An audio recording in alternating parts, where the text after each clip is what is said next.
Okay, one. Good evening, everyone. Thank you for joining us in person.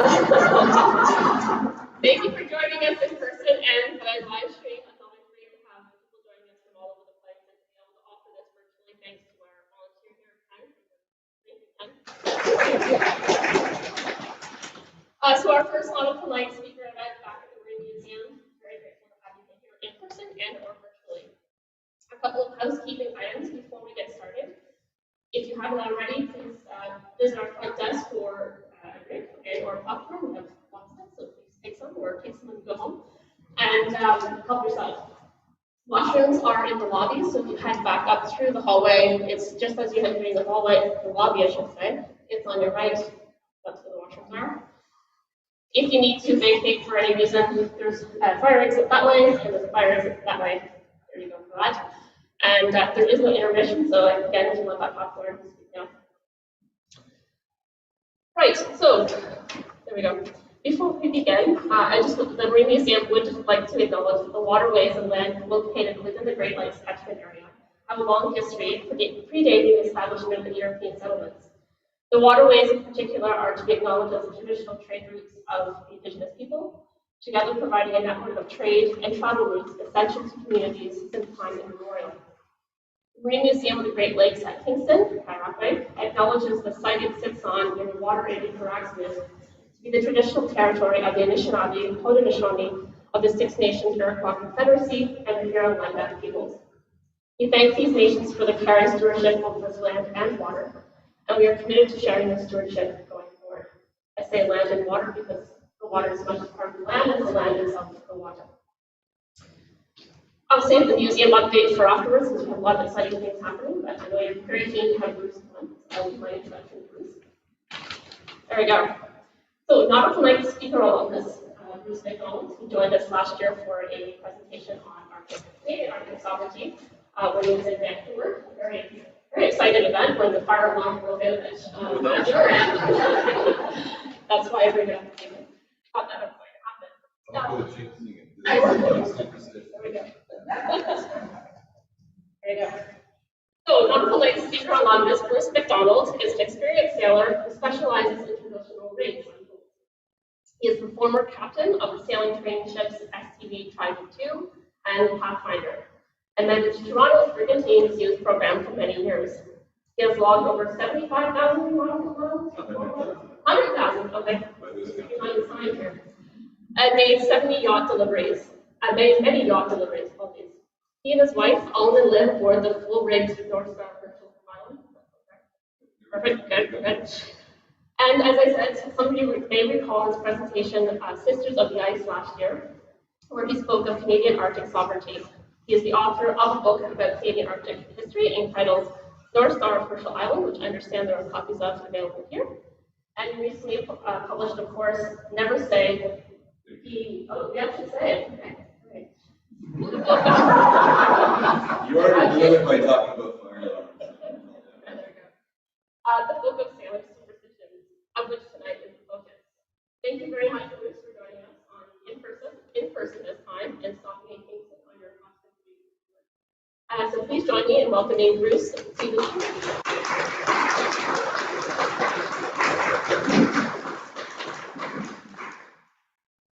Thank you for the kind introduction. Thank you for all coming out tonight, and for those of you who are tuning in online.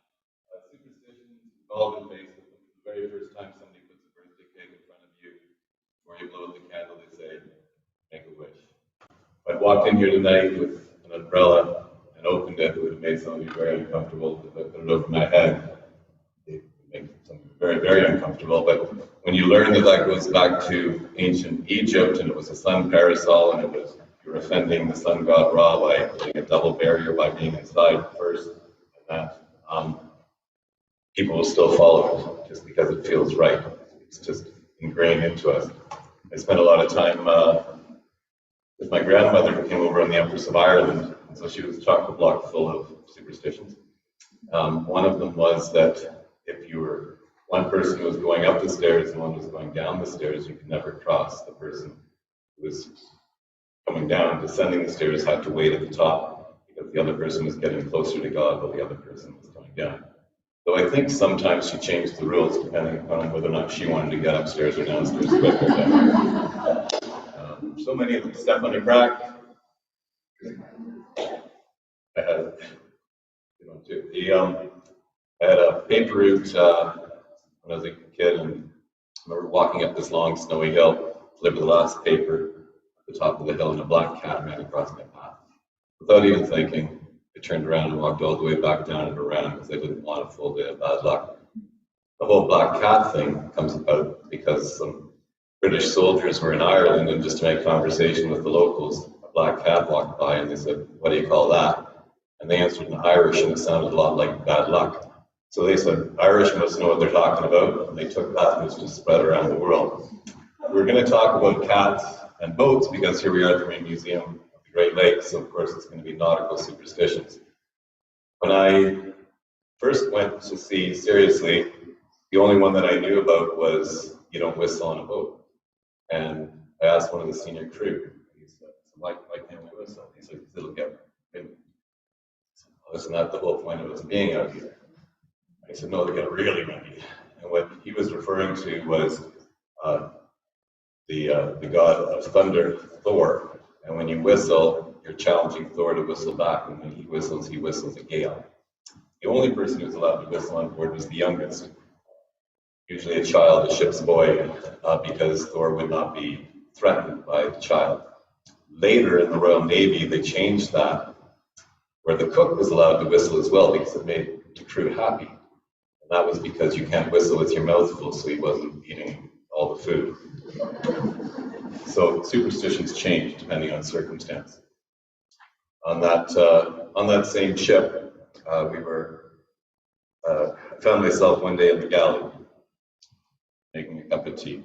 And I was just young, I didn't really know what I was doing. I probably shouldn't have even been in there. Probably should have been outside working, or been on deck working. And in walked the captain. The most feared and revered person on the ship and most respected, but I just prayed that he would not talk to me. And in silence, we poured water into our respective cups. And then we passed the can of carnation evaporated milk back and forth, what we used to call canned cow. We were feeling really naughty, tin tit. And then I went and I grabbed something to stir my cup of tea with. Unfortunately, what I grabbed was a knife, and he grabbed my wrist and just about broke it. He just yelled into my ear, "Stir with a knife, trouble and strife, for you trying to jinx the whole voyage."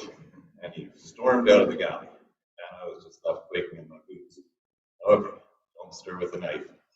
The rest of the day, the other 28 crew gave me the hairy eyeball because I was the guy who tried to jinx the voyage, but I'd learned you don't stir with a knife. Later that summer, we locked up from Lake Ontario through the Welland to Lake Erie. As you know, Lake Erie is the shallowest of the major Great Lakes. There's an easterly set current running through there. So if you have a westerly gale, the waves stack up. Very short fetch between them. Very short distance between them. And we had to get to the western end for a crew change, and so we just piled on as much sail as we could, and we headed over to the North Shore. And then it was all hands on deck to tack the ship, to bring the ship about and start heading to the other shore. And about 12 or 14 hours later, we were off the American side, calling near Buffalo, and it was again all hands on deck, bring the ship about into this massive, massive waves. And this time we didn't just have to shift the sails, we also have to shift those who succumb to seasickness. We used to call them derailed Vikings. And you don't tack them as well, they continue to skew to windward now, and that can kind of take the glow off the entire day when they're doing that. Well, we made our way back over to the North Shore, the Canadian side, and we hadn't made an inch, so the captain said we need more sail, which is counterintuitive. We're already over in our ear, but sometimes you have to put up a driver's sail to put the boots through it to get her through the waves. This is the sail we called the Little Fisherman. It was a main topmast staysail set on main topmast stay, which we often call the St. Peter's Day because he was a fisherman.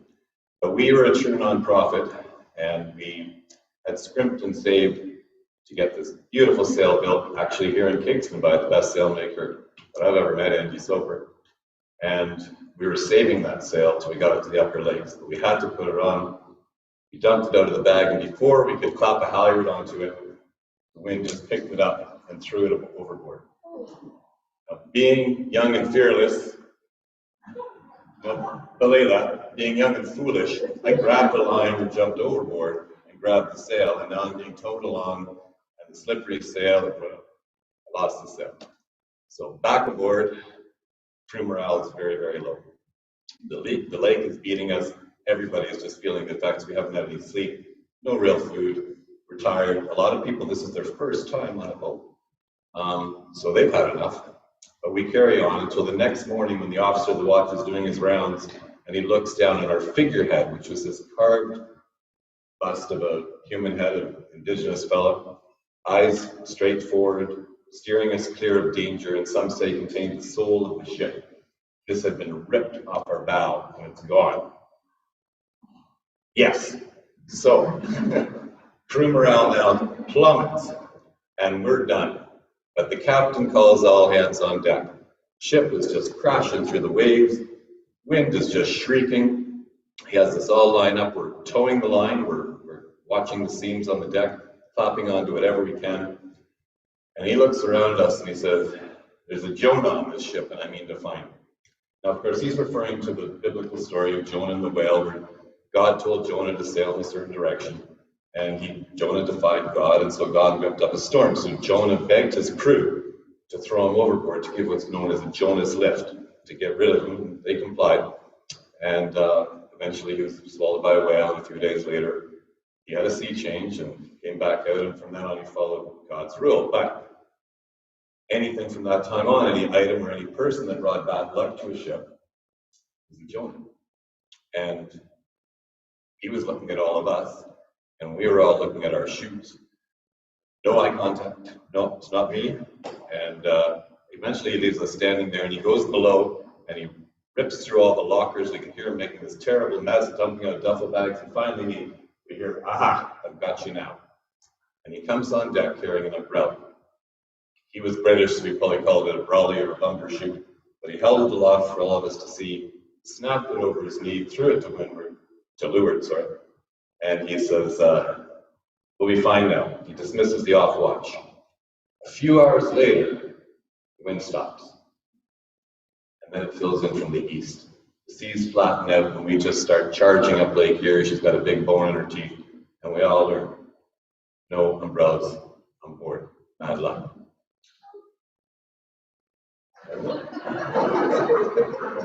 Oh, it gets better. I hope. Anyway, since then I've sailed on numerous ships, captain of a lot of them, including that very ship that I just told you, that was a Pathfinder. And what I've learned is that when you join a ship, they give you the standing orders. These are the rules that the ships follow. It's very, very helpful and it's necessary. But nobody hands you a book of the superstitions. Nobody says, by the way, we don't say these words or carry this equipment on board the ship. Every ship I've been on has had their own. The only way you can find them out is through trial and error observation.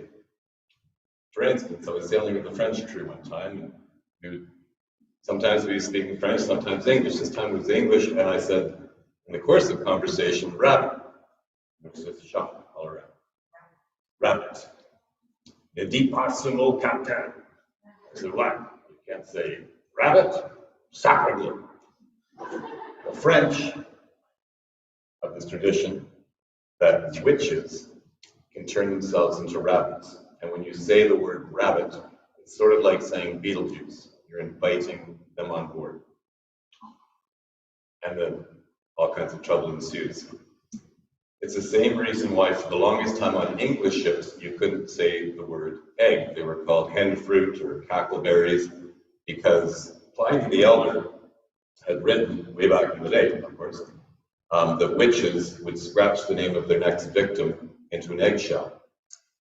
That became, if a witch found an eggshell that was floating and landed ashore, she or he could shrink down and get into the eggshell, and it would be like their Uber ride straight back to your ship, and they'd find the person who threw it over. So eggshells always got crushed up.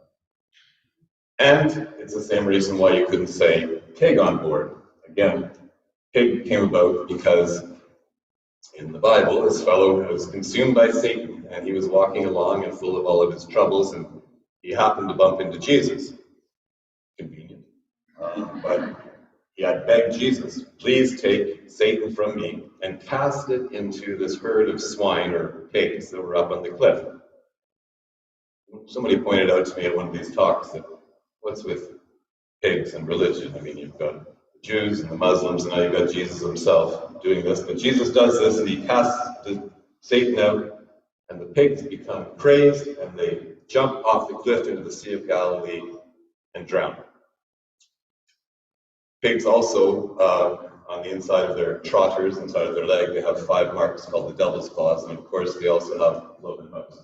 I see me do this a lot because I go down, rabbit holes, and I get lost here. So, anyway, witches were a very big problem. We all wrote the Salem witch trials over here, but over in England and across Europe, it was the same thing. So King James V of England was King James I of Scotland. He actually ran witch trials, and he wrote a whole book about how to catch witches and try witches, and to his credit, he didn't always find them guilty. But on one voyage, he was sailing across the North Sea with his new Danish bride, and they were caught in a terrible storm, and he was sure that a witch had churned this up. So he sent out a group of people to find this witch.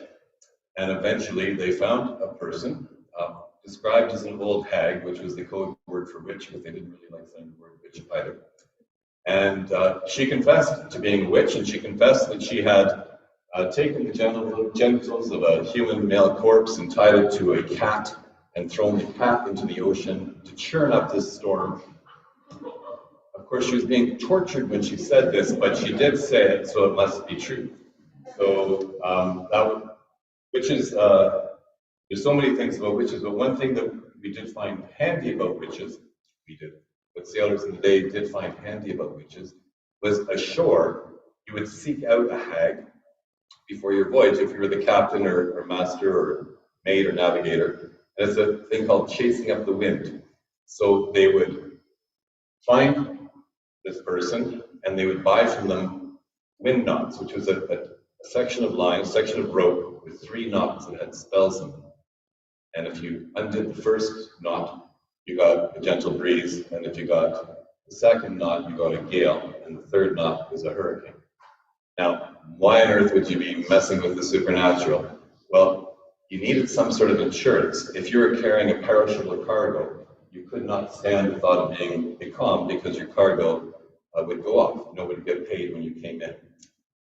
You might run out of food, and even more importantly, you might run out of water.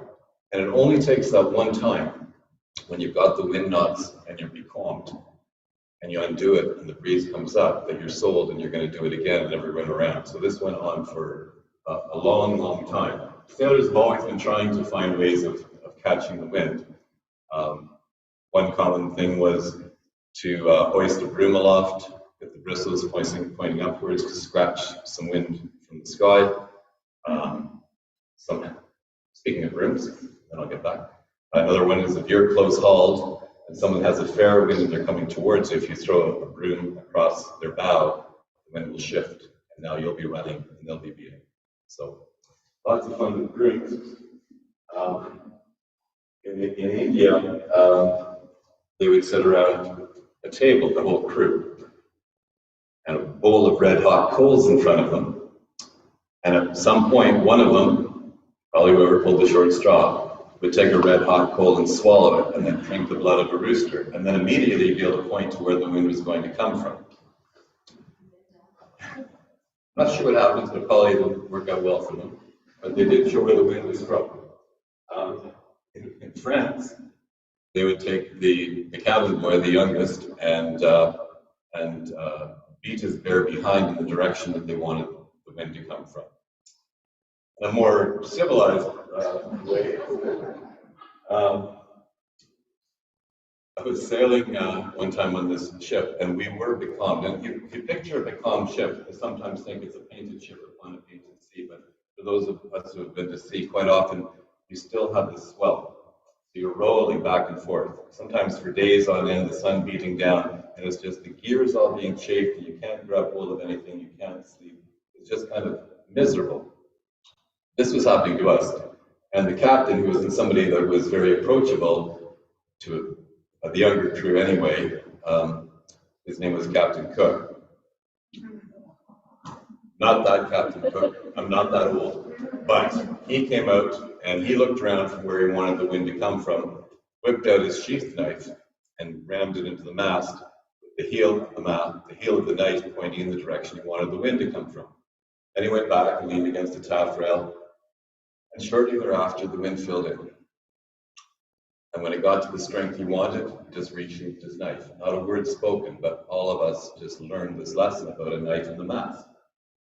Since then, I've done that countless times. And when it works, it's magic. It's fantastic. And when it doesn't work, we just don't talk about it. But it's always worth a try, and it's a lot of fun. Another superstition that I came across, I was having a voyage one time, and everything was fine. The ship was in great shape, the crew were fantastic. It was only going to be 2 weeks out, but I had this very unsettled feeling, and I was jingling around some coins in my pocket, so I just dumped them overboard. We had a great voyage. Since then, every time I'm going off on a major voyage, I just pay my toll, and as it turns out, this has been going on for centuries of paying a toll to Neptune for a safe passage. If you were to follow around the world with a metal detector, you could do quite well for yourselves. So I'll tell you where I've been sailing. But as I say, it's been going on, and coins have often been used. It's the reason why we always put a coin under the mast, and that's to pay Charon to cross the river Styx. So if the ship goes down, all the crew have their passage already paid for. It doesn't do anything to the safety of the ship. This is just for what happens after. It's the same reason why people used to put coins on the eyes of the deceased aboard. If somebody died, they'd be sewn up in their hammock, and right at the last minute, a coin would be put in their mouth and then sewn up, and then of course, the person's best mate is the one who passes the last. Thank you, stitch. And that always goes through the nose, just to make sure that they're dead, that they're not faking it. They're trying to get out of work. It's one of the reasons why sailors wear earrings. There's so many reasons. One of them is that you might wash up on a foreign shore and somebody will take the gold and that will pay for your burial. Usually they call it a Christian burial. Others say that it was for Neptune could use his trident to hook you back on board, hook you through the ear. But mostly, when you go back to the first origin, it's because you're carrying your payment so you can cross the river Styx. Not at all. So every time we step a mast or put a mast in, we put a coin under the mast, and that's to pay for it. So the mast goes in vertical, and on the heel of the mast, the foot of the mast here, a coin goes under, and it's always placed heads up, so that you can head up. And for the longest time, it was a silver coin, because at that point, people recognized that your life at sea is dictated by the moon as much as by the sun, and so this was in honor of the moon. So often it was a silver coin. Now often it's the coins in the year when the ship was launched. Yes. If we do get a question from the audience, can we repeat it? Do you have a question from the audience? No, when we do. Oh, when we do. All right. Can we just repeat it for the people who are doing it? All right. My answer. You got it? All right. Just shout out if you have questions. Like I said, I've got this and I did. We did talk about. I did talk about figurehead and the eyes painted forward. It started off with eyes being painted on the side of the ships, usually in the Mediterranean, and that was to keep away the baddies. Then, as ships became like Navy ships and that, the figurehead was often carved in to represent what the ship's name. So if it was HMCS Lion, it would be a lion. But then they went back to Homer, and Homer had said that the bare breasts of a wound will calm the seas. So then you started getting all these voluptuous figureheads, and that's where all that came about. It wasn't just horny sailors, or maybe it was, and they just said, "Oh, we can use this." And so they carved that. They carved into that. The Italians took it one step further, of course. Sorry, I shouldn't say that. Can you edit that? And they felt that if, when you were leaving on a voyage, if all of the women of the town, their village they were leaving from, came down and stood naked on shore, then they would have a safe voyage. But there's another long superstition that says that when you leave port, you never look back. So there must have been some conflict in some of them about which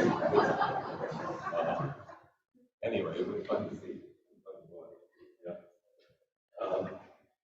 So witches were a big problem, and Satan, of course, was another big problem. And Satan, they were always watching out for not to let him on board, and that's the main reason why clergy were not allowed on board. Because when you're at sea, if a minister, a priest, whomever was at sea, they're vulnerable, and so they didn't want to have them because this was a chance for Satan to come out and fight his enemy. And that's the reason why on many ships black socks were not allowed on board, because priests wear black socks. And so they would have thought that maybe Satan would have seen the black socks and thought you were trying to pull a fast one so that he would come on board.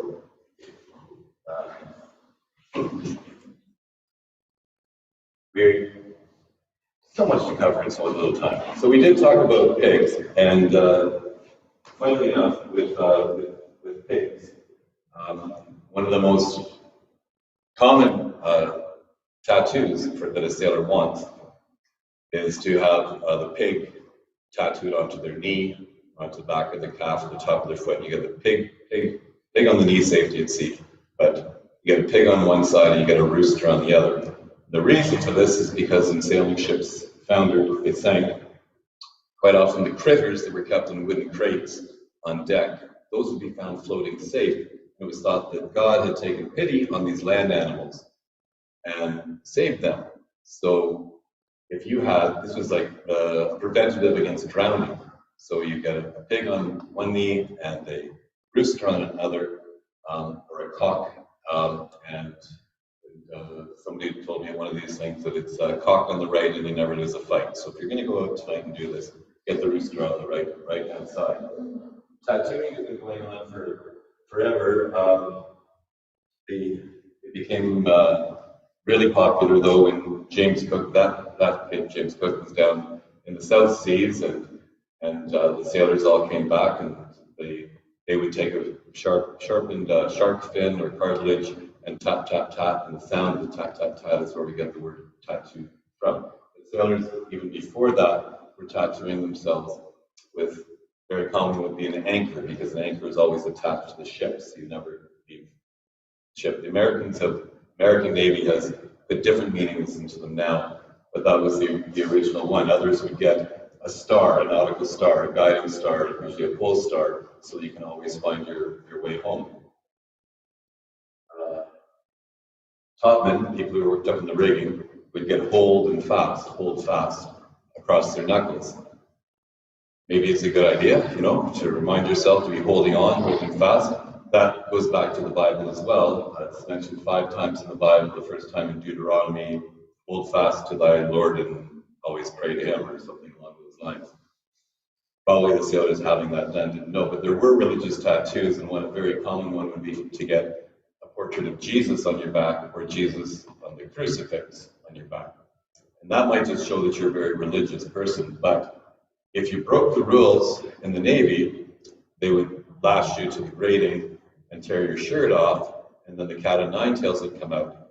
And it was thought that if you were wearing Jesus' face on your back, and he was about to whip Jesus' face, he might go a little bit easier on you, because he's going to have to answer to this one day at the pearly gates himself. So maybe it was preventative against that. Oh, so for tattooing back in the South, and they can still have it done if you travel to the South Seas. So you take sharpened shark cartilage or fin and a little hammer, a little mallet, and dip it in ink and tap, tap, tap, tap, tap, tap. It's the cartilage, yeah. So the question is, how do you make a tattoo out of shark cartilage? You can watch my TED Talk on that later after this. So cats were seen as a familiar of witches, as we've all seen in the storybooks. And so they were not really welcome on board by some sailors, though some insurance companies insisted that cats be on board because it kept down the rat population. So cats were very, very common, I would say, on board ships just for that reason. But people were spooked by them because of the witch connection, and thought if a cat walked towards you, you're going to be just fine on the voyage. But if the cat walked away from you, things aren't looking good. If the cat tried to climb the rigging, the ship was going to sink. If the cat groomed herself against the grain of the fur, it meant we're going to get a hailstorm. And if she put her forehead on the deck, it was going to rain. Cat on the brain is going to rain. We all know that expression. Others thought that cats had magical powers and they could whip up storms with their tails. So we're sailing along, and we're sailing right along this pier head. There's all these people there, and we're just this far away from them, and people are talking, and there's some young women there. And some of the crew were talking, as teenagers will, back and forth. And one of the girls had this kitten, and he yelled, "Nice cat." Actually, he didn't say cat, he used another word for cat. And she throws this cat. She says, her name is Cocaine. And the captain didn't think that was appropriate, so we named her Scrimshaw. And Scrimshaw sailed with us for many years, lovely little beast. We're sailing along the upper lakes, and it was just beautiful. We had all the laundry up, every sail we could muster. And Scrimshaw just starts howling and scratching and running around in circles, twitching her tail. And we're thinking, how did rabies? Like, what's going on here? Captain comes up and says, "Take in all sail." And so we start doing that, and we get all the sails in, and we just get hit by this wall of wind. It was what we call a white squall, is a microburst. And we just got knocked flat over. If we hadn't taken in sail, we would have lost mast and sail, and who knows what else. A few minutes later, we're back up again, blue skies, and Scrimshaw just curls herself up on the chart table and starts purring. Now, it could be that cats have this very sensitive inner lining to their ears, and she felt the drop in the barometric pressure. Or it could be that she whipped up a storm with her tail. We'll never know. Good for us. We talked about cats. We've all heard about rats leaving a sinking ship, and we've seen the rats were leaving. Rats often make their homes in the villages, so if the ship's taking on water, of course they leave. But rats coming on board a ship was seen as good luck. What have we done? Cats, rats, dogs. On the Great Lakes, there was a ship going up through the Welland Canal, a big black dog running around in the foredeck, slipped, fell, and was lost. But for decades afterwards, in many of the lakes, as the ship was standing into danger, they would report seeing a black dog running around on the foredeck. Very specific to the Great Lakes.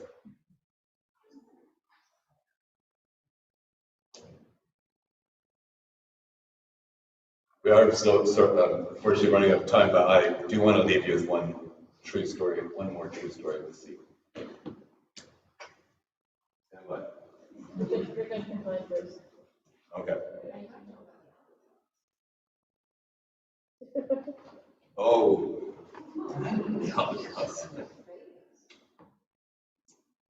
We could do a reading of San Mateo Coleridge, but in 1879 in Europe, there was a ship getting ready to take immigrants down to Australia, and this was a three-masted, which was 280-foot bark. Meaning she carried square sails on her foremast, main mast, middle mast, and she was fore and aft rigged like a schooner, or on the aftermast or the mizzenmast. Beautiful, beautiful ship. The passengers were there, their families were there, the crew were all standing around on deck with their wives and sweethearts and no doubt some prostitutes, people selling good luck charms and food. And time came for everybody to leave, so the vessels, the small boats, bumboats, and tugs and that came in and started picking up the crew. One woman, described as an old hag, refused to leave. She's got a basket of apples. She's not going to leave until she sells her apples. But the captain's not going to miss his tide, so he orders her removed forcefully from the ship. and she gets on board the smaller boat. She stands up and she curses the captain, the crew, and anyone who sails on the ship, and the ship herself. Some of the crew are quite spooked by this. Some just laugh her off. A few days later, the ship's bombing along and she collides with another ship, and she loses her rig except for the stump of a foremast. She has to turn back. She limps back into port. They re-rig. They leave. They get off the African coast, and the ship catches on fire.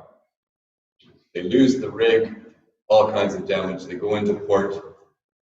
They rebuild, and they head down to Australia. When they get to Australia, one of the favorite crew members goes to step ashore, and he falls between the ship and the shore, the dock, and is crushed and is lost. They leave again. Young boy falls from the rigging and he's lost at the stern. Now, no one wants to sail on this ship. It's a jinx ship, and they all know about this witch that have put the curse on. So the ship is sold to this young woman who had inherited a lot of money. And so she hires on as the captain, who happened to be married. She hires him on, and they start an affair. 2 weeks into the voyage, she dies. And at night, the crew now can hear her in the rigging, calling to this captain, "Oh, captain, my captain." Crew don't want to be on board anymore. Then the captain dies. And they can hear him at night, and they can hear him talking to her. And no one wants to be anywhere near this ship. They finally dock, they get a new captain, new owners from England, and they start making their way up the west coast of North America. They're heading up to Port Townsend in Washington for a load of lumber, but they get caught on a lee shore. They have to abandon ship, and before they abandon ship, there's no room in the lifeboats for their 3 dogs. So they put the dogs in the cabin with food and water, lock the door, and they leave, and they're fine. They make it to shore. The ship washes up on shore. Some locals claim salvage, but the new British owners say, actually, we just have to have, by law, a living representative on board, and we left our dogs to represent us. And the Admiralty bought it, and they gave them back the ship. But it was to no good, because nobody wanted to sail on this ship again. So she got cut down as a coal hulk and towed up into the Gulf Islands, where she provided coal, and eventually she was just sunk as a breakwater. And it can all be traced back to this one hag who cursed the ship because she couldn't sell her apples. True story. Thank you very much for your kind attention. I think that if anybody has any questions or any superstitions that they would like to share, and thank you very much for coming out tonight and selling. There's a few books here, and if not, if you're not able to pick one up tonight, then you can order it right there. There you go. Does anybody have any questions? Yes. Oh, they call them Mr. Gruff or Curlytail. They're definitely on board. Yeah. And there was rules around when they decided to slaughter them, and often if they could, they would wait, take them ashore, do the deed there, and then bring them. Mm-hmm. Yes. I have a question or a clarification rather about cats, because I had read that cats were good luck and actually black cats even better luck. Is there some controversy around that? Mm-hmm. So until that thing about the British talking to the Irish, black cats were seen as good luck, though in the Maritimes, they were seen again as having magical properties. So if you didn't want your husband, because it was men then going to sea only, to go to sea, if you had a bad feeling about it, or you just wanted some more time with your sailor, then you would take your black cat and you'd put a basket over it so they couldn't get out, and then the ship wouldn't be able to sail. Yeah, there's a lot of that in this book where you go, Yeah. Where did that? So in this book, what I tried to do, the way the book came about was somebody actually on the dock where I live aboard my ship just asked me, I think it was about whistling or about why you can't have bananas on board or something like that. And after that conversation, I just went below and started writing out all the ones I could remember that I had dealt with, and then I wrote to other sailor friends around the world and said, what ones can you remember? And that's where this came about. And then I decided to take a deep dive and try and find the origin story of as many of them as I could. On fishing boats, bananas, I can't even really say the word banana, but especially on the East Coast, and in Europe. But it used to be, do we have time for this? Bananas, the question was, why can't you have bananas on board? So when bananas were considered an exotic piece of produce, and also because we know they spoil so quickly, they would tend to hire fishing boats, sailing boats, so to get them to market as fast as they could. So you couldn't be fishing if you had bananas on board. And you took risks because you're trying to get this perishable cargo. So sometimes the ships would founder, they'd be lost, and all that would be found were bananas. So bananas obviously were the problem. But also, on board, when you put bananas down below the cargo hold, they're kicking off a poisonous gas, which made the sailors sick. And also, bananas sometimes had poisonous spiders in them, or eggs that turned into spiders, which, if they bit the spiders, could kill them or make them very sick. So it even got to the point now, though, where so the way these superstitions work, so then people started thinking, I guess you can't have bananas because fish don't like the smell of bananas. So, obviously, you wouldn't even allow banana-scented, suntan lotion or sunscreen on board. And the yellow, this ubiquitous yellow sou'wester hats, because they look like bananas, sort of, now that you think about it. A lot of people won't let those on their boat either. So, yeah. And these are the sort of things, like when you go on board a boat, and people say, here's the standing orders, and they don't say, by the way, we don't say banana. It's until you put your foot in your mouth. Any other questions? Yes? You don't get a rule book then. Well, yes, if you'd like the rule book, because if you'd like some good luck, then I suggest that you pick up a copy of this and study it. So we do have a question that came in for online here. Yes. It's from Heather Sampson. Oh, okay. Hello, Heather. Yeah.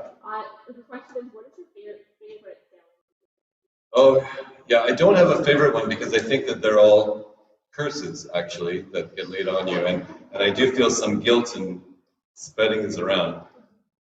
Before I get to Heather's thing, I showed amazing self-control in writing these down because I really, really wanted to make up one or two to see what I was going to have.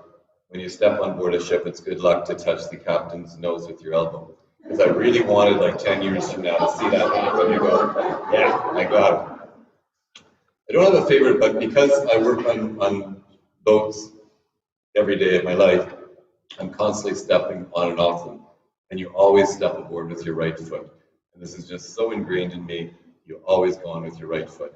But because I'm constantly stepping on and off, every so often I find myself in midair, left foot forward, and I've got to do this whole Buster Keaton thing to try and land on my right foot. I've made some very dramatic entrances on board. And don't look at all like I've ever done it before. So if you land with your right foot, you have to step back ashore and do it correctly, or turn around 3 times clockwise, and then you're good. Oh, it doesn't matter how you get off the boat. Just make sure you get off on the dry side. Yeah. Yes?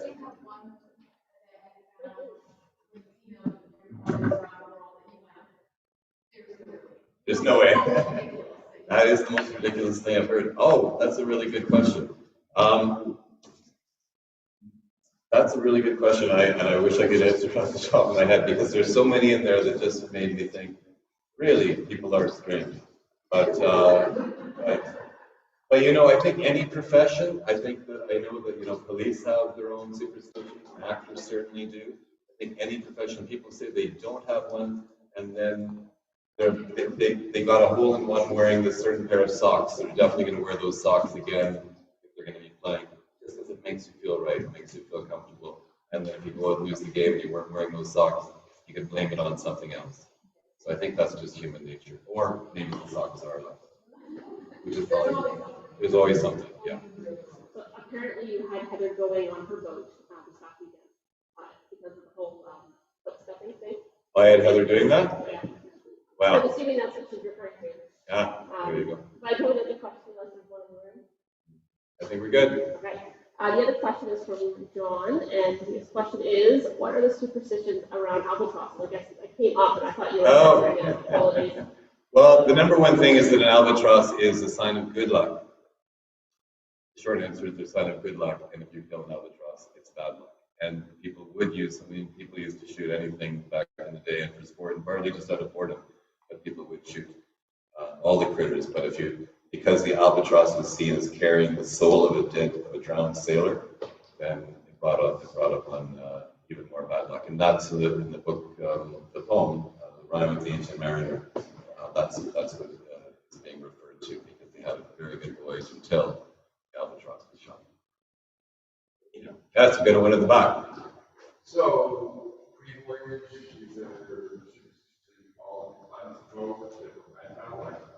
Yes, like a smudging ceremony sort of thing. So it's always assumed, unless you've heard otherwise, that the ship is good luck. But if she's seen as bad luck, what some people do is they will take her and they will ram her gently as much as they can, but hit the dock 3 times to try and knock the bad out of her. Others, if it's a powerboat, will make a loop or a bite big enough that you can push the ship through. And once it's passed through, then you're good to go. And on a sailing ship, and it's something that we can do as square riggers, and it's a lot of fun to do, we box hull our sail by the sternboard. So you sail up into the wind, back the sails, and the sailor sternwise, makes sternway with it.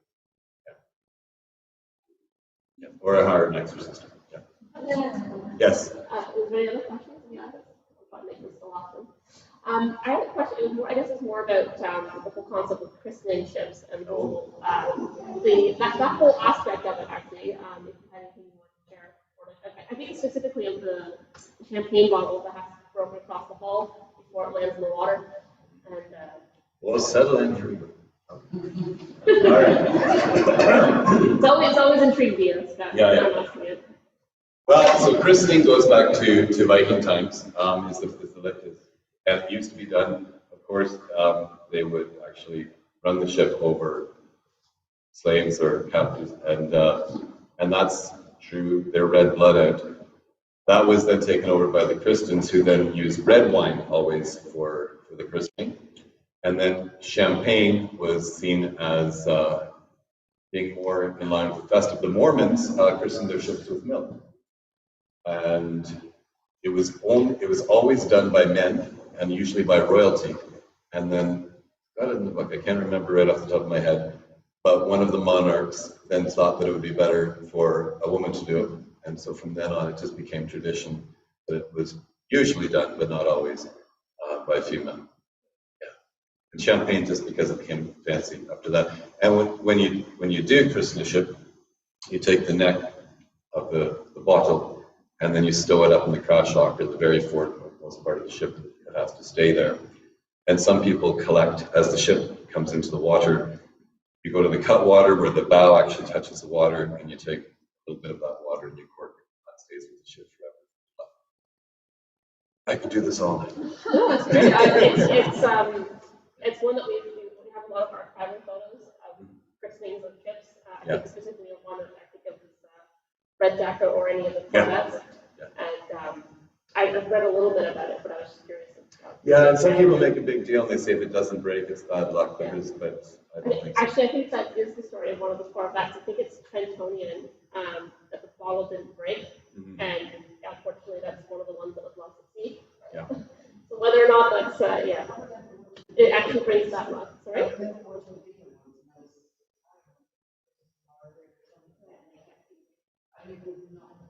Mm-hmm. It does. I'm not sure if you ever tried it. It does take a fair amount of force, and that's why they sometimes have the bag and netting, and there's actual rocks. There's weight in the bottom of the bag, so you can get enough heft. If you just let it go, it's just going to go. Yeah. Thank you very much. Right.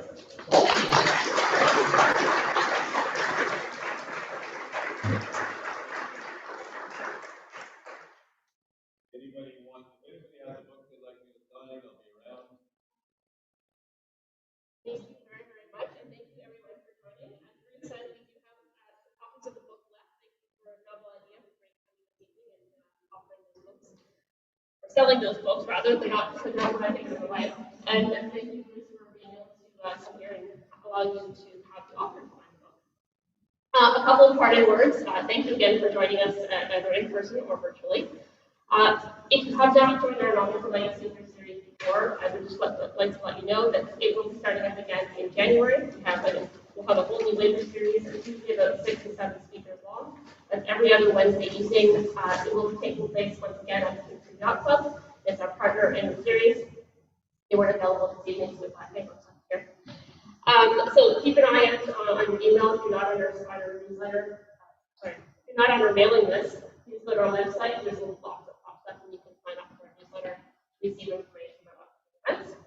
And on the upcoming events notice, I just wanted to let you know about a couple. One is happening not this weekend, but next weekend, and it's actually featuring, you're getting a sneak peek look at what's going to be happening here on this wall here.